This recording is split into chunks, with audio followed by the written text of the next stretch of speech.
The point being, if you follow the commands of the Lord, you will see fruits.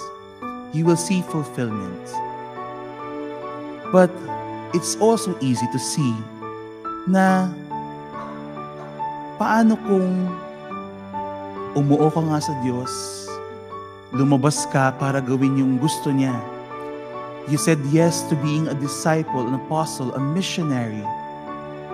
But in the realities of life, in the mess of this world, and things don't exactly go as planned, how do you apply what Jesus taught to you? In our gospel today, we have the parable of the Good Samaritan. And before the Samaritan came, there were two people. And perhaps we can say na itong dalawang to were just like the disciples, sent with specific instructions to do. At ginagawa lang naman nila yung specific instructions na binigay sa kanila as priest and Levite. But is that all there is to being Christian?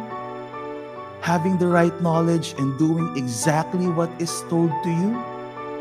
Or is there something more?